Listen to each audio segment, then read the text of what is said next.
Alright, so guys, I'm going to show you today how to clean your Pro-Lok blue punch key machine. This one's a quick set, but it doesn't really matter what the machine is.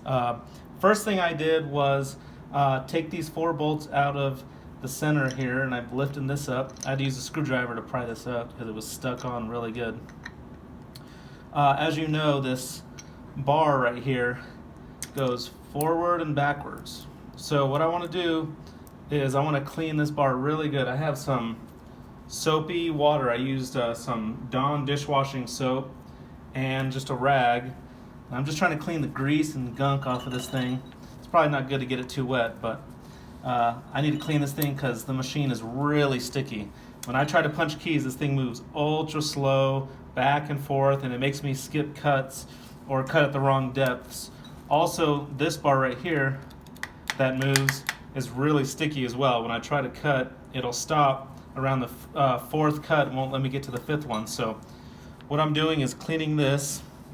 I'm really going to show you guys how to disassemble this thing more than I'm going to show you how to clean it, because you guys know how to clean things. So basically I took that off. I'm cleaning this really well. I don't know how to get underneath it right now. I'm just cleaning the surface of it. Also, I'm going to clean this because that bar slides along this top plate. So I'm going to come in here and clean the goo off of this thing as best I can. It's really gunky. I'm cleaning that really good. So I'm going to finish cleaning that in a minute here and then put this plate back on. It just bolts right on with 4 Allen wrench bolts. I believe I used a 5/32 Allen wrench for that. And then this right here, there's a bolt on the right hand side of your machine.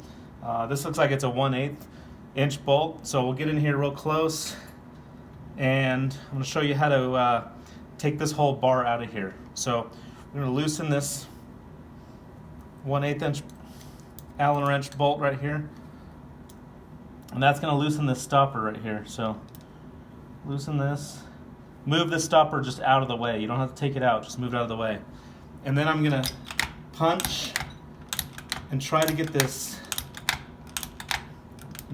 little bar out of here. So I'm going to slide that out. It has the cutting piece right here. I can take that out and clean that out as well. And I'm going to clean this as best as I can. Maybe stick some stuff in there and try to get some of the gunk out. You can't see it on camera, but it's loaded with gunk, so I'm trying to get that out. There's also a spring. That's where you get that springy kind of typewriter action. And as far as I know, that's the only way. Those are the only pieces that are going to come out of there. In addition to that, I'm going to take this slide bar out. I'm going to clean the back of this and the top of this really good, and then clean this plate down here really good as best I can to get it all clean, because it is really sticky right now. I mean, it's almost impossible to cut keys. So I'm going to put this back together for you guys just so you see how it goes back together once you're done cleaning it. So you put the spring in this little slot right here, put the spring in. Then we're going to put the cutting stamp part in. Obviously it only goes in one way. If you look here, there's like a diamond shape that corresponds to that, so we're going to put that in there. Don't shove it in, just let it kind of rest in there. We're gonna this goes up against the spring, this little stopper right here on the bottom. So we're gonna slide this in, basically putting it back the way we took it apart.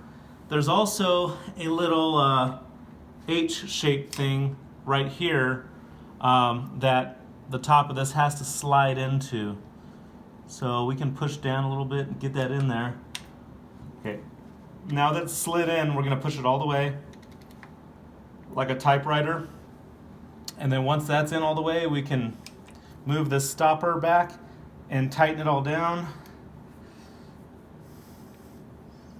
And again, once you've cleaned it, you can put it all back together this way. You put the stopper back where it was, tighten it down, and your machine should ideally work perfectly once you've cleaned it.